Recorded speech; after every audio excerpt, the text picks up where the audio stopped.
ಎಲ್ರಿಗೂ ನಮಸ್ಕಾರ. ನನ್ನ ಹೆಸರು ಅರುಣ್ ಕುಮಾರ್ ಅಂತೇಳಿ. ನಾನು ಒಂದು 20 ವರ್ಷದಿಂದ ಈ ಪಾರಂಪರಿಕ ವೈದ್ಯ ಪರಿಷತ್ತಿನಲ್ಲಿ ಮೆಂಬರ್ ಆಗಿದ್ದೀನಿ. ಆಮೇಲೆ ಔಷಧಿಗಳನ್ನು ಕೊಡ್ತಾಯಿದ್ದೀನಿ. ಗಿಡಮೂಲಿಕೆ, ನಾಟಿ ಔಷಧಿಗಳೆಲ್ಲ ಕೊಡ್ತಾಯಿದ್ದೀನಿ. ಕಿಡ್ನಿ ಸ್ಟೋನ್ಗೆ, ಪೈಲ್ಸ್ಗೆ, ಗ್ಯಾಸ್ಟ್ರಿಕ್ಕು, ಸ್ಕಿನ್ ಅಲರ್ಜಿ, ಇನ್ನಿತರೆ ಕಾಯಿಲೆಗಳಿಗೆಲ್ಲ ಕೊಡ್ತಾಯಿದ್ದೀವಿ. ಸುಮಾರು ಜನ ತೊಗೊಂಡು ಖುಷಿಯಾಗಿ ಸಂತೋಷವಾಗಿದ್ದಾರೆ. ಇದು ನನ್ನ ಪಾರಂಪರಿಕ ವೃತ್ತಿಯಾಗಿ ನಾನು ಮಾಡ್ತಾಯಿದ್ದೀನಿ. ಇವತ್ತು ಕೆಲವೊಂದು ಮನೆಯಲ್ಲೇ ಮಾಡ್ಕೊಳ್ಳೋಂಥ ಮನೆಮದ್ದು ಕಾರ್ಯಕ್ರಮಗಳಲ್ಲಿ ನಿಮಗೆ ಉಪಯೋಗ ಆಗೋಂಥದ್ದು, ನೀವು ಮನೆಯಲ್ಲೇ ಮಾಡ್ಕೊಳ್ಳೋಂಥ ಕೆಲವೊಂದು ಗಿಡಮೂಲಿಕೆಗಳನ್ನು ಹೇಳ್ತೀನಿ. ಅದನ್ನು ನೀವು ಸರಿಯಾಗಿ ತಿಳ್ಕೊಂಡು ಬರ್ಕೊಂಡು ನೀವು ಅದನ್ನು ಉಪಯೋಗ ಮಾಡ್ಕೊಳ್ಳಿ. ನೀವು ಮನೆಯಲ್ಲೇ ಕೆಲವೊಂದು ಗಿಡಮೂಲಿಕೆ ತೊಗೊಂಡು ನಿಮ್ಗೆ ಕೈಗೆ ಸಿಗೋಂಥ ಗಿಡಮೂಲಿಕೆ ನಾನು ಹೇಳ್ತೀನಿ. ಅದನ್ನು ನೀವು ಮನೆಯಲ್ಲೇ ಮಾಡ್ಕೊಂಡು ನಿಮ್ಮ ಕಾಯಿಲೆಗಳನ್ನು ವಾಸಿ ಮಾಡ್ಕೋಬೋದು. ನೀವು ಇದು ಹೊಂಗೆ ಮರ ಅಂತ ಹೇಳ್ತೀವಿ. ಬೇರೆ ಬೇರೆ ಭಾಷೆ ಬತ್ತಿ ಗಿಡ ಅಂತ ಹೇಳ್ತಾರೆ, ಇನ್ನು ಬೇರೆ ಬೇರೆ ಭಾಷೆನಲ್ಲಿ ಹೇಳ್ತಾರೆ. ಇದು ಆ್ಯಕ್ಚುಲಿ ನಮ್ಮ ಬೆಂಗಳೂರು ಸೈಡಲ್ಲಿ ಹೊಂಗೆ ಮರ ಅಂತ ಹೇಳ್ತೀವಿ. ಇದರ ಬೀಜದಲ್ಲಿ ತೆಗೆದ್ರೆ ಎಣ್ಣೆ ನೋವಿಗೆ ತುಂಬ ಒಳ್ಳೆಯದು, ಚರ್ಮ ರೋಗಕ್ಕೂ ತುಂಬ ಒಳ್ಳೆಯದು.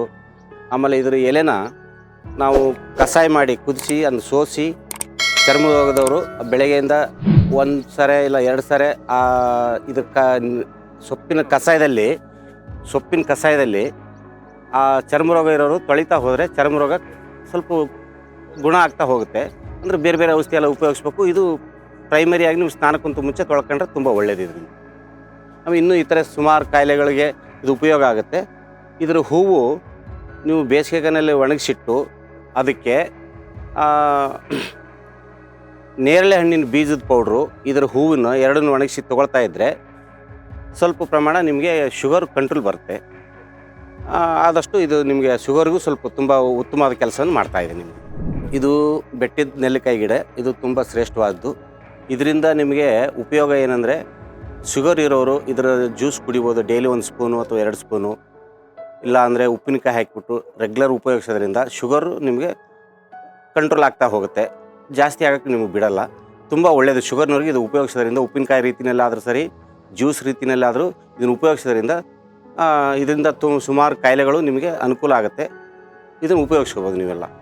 ಇನ್ನೊಂದು ವಿಶೇಷವಾಗಿ ಸ್ತ್ರೀಯರಿಗೆ ಉಪಯೋಗ ಆಗ್ತಕ್ಕಂಥದ್ದು, ತುಂಬ ಉಪಯೋಗ ಆಗ್ತಕ್ಕಂಥದ್ದು, ಈ ಬಿಳಿ ಸೆರಗು ಹೋಗ್ತಿರೋಂಥವ್ರು ಈ ನೆಲ್ಲಿಕಾಯಿ ಜ್ಯೂಸನ್ನ ಡೈಲಿ 1 ಟೈಮು 2 ಸ್ಪೂನು ನೆಲ್ಲಿಕಾಯಿ ಜ್ಯೂಸು, ಒಂದು ಅರ್ಧ ಕಪ್ಪು ಹಾಲನ್ನು ನೀವು ಕುಡಿತಾ ಹೋದರೆ ಒಂದು 15ರಿಂದ 20 ದಿವಸದೊಳಗೆ ನಿಮ್ಮ ಬಿಳಿ ಸೆರಗು ಹೋಗೋದೆಲ್ಲ ಗುಣ ಆಗುತ್ತೆ. ಹುಷಾರಾಗ್ತೀರ ನೀವು, ತುಂಬಾ ಬೇಗ ಹುಷಾರಾಗುತ್ತೆ. ಇದರಿಂದ ತುಂಬ ಸ್ತ್ರೀಯರಿಗೆ ತುಂಬಾ ಉಪಯೋಗ ಆಗ್ತಾಯಿದೆ. ಇದರಿಂದ ಇದು ನುಗ್ಗೆ ಸೊಪ್ಪಿನ ಗಿಡ.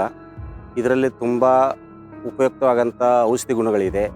ಇದರಲ್ಲಿ ಮುಖ್ಯವಾಗಿ ಪೈಲ್ಸ್ನವರು, ಮೊಳಕೆ ಇರೋಂಥವ್ರು ಇದರ ಸೊಪ್ಪನ್ನು ಅರೆದು ಅದ್ರ ಜೊತೆಗೆ ಸ್ವಲ್ಪ ಎಕ್ಕದ ಎಲೆನೂ ಸೇರಿಸಿ ಅರೆದ್ಬಿಟ್ಟು ಆ ಮೊಳಕೆಗೆ ಹಚ್ತಾ ಹೋದರೆ ಮೊಳಕೆ ನಿಮಗೆ ಸ್ವಲ್ಪ ದಿನದಲ್ಲೇ ಕರಗಿ ಹೋಗುತ್ತೆ.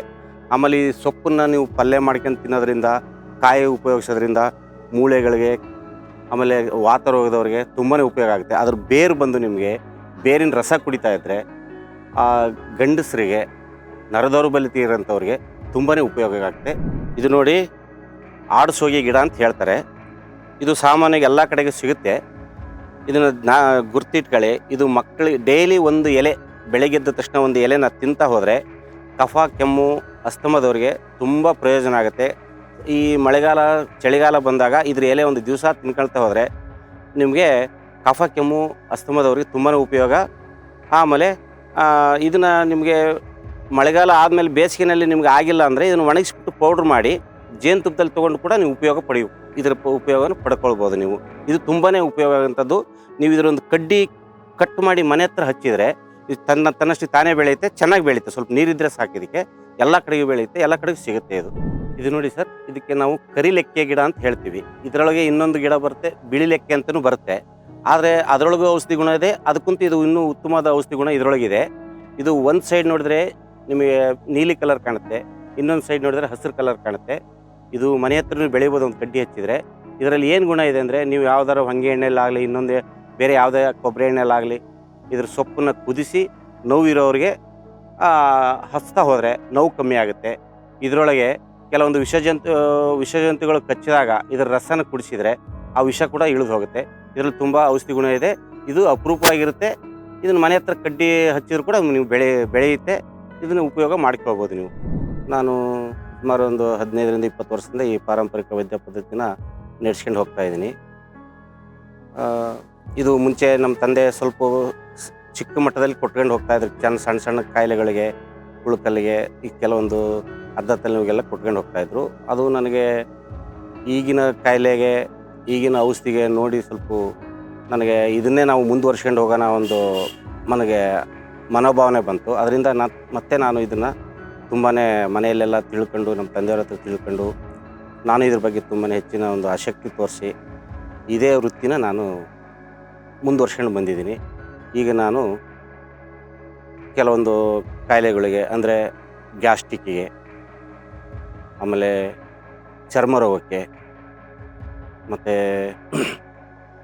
ಸಂಧಿವಾತ ಅಂತೀವಿ, ಮೈಕೈ ನೋವು, ಜಾಯಿಂಟ್ ಪೇನು, ಬ್ಯಾಕ್ ಪೇನು, ಅದಕ್ಕೆ ಕಿಡ್ನಿ ಸ್ಟೋನು, ಆಮೇಲೆ ಪೈಲ್ಸು, ಸ್ತ್ರೀಯರಿಗೆ ಈ ಬಿಳೆ ಸೆರಗಂತ ಹೋಗ್ತಾ ಇರುತ್ತೆ ಅದಕ್ಕೆ, ಇನ್ನೂ ಕೆಲವು ಕಾಯಿಲೆಗಳಿಗೆಲ್ಲ ನಾನು ಔಷಧಿ ಕೊಟ್ಕೊಂಡು ಬರ್ತಾಯಿದ್ದೀನಿ. ಎಲ್ಲರೂ ಮನೆ ಹತ್ರ ಬರ್ತಾರೆ, ತೊಗೊಳ್ತಾರೆ.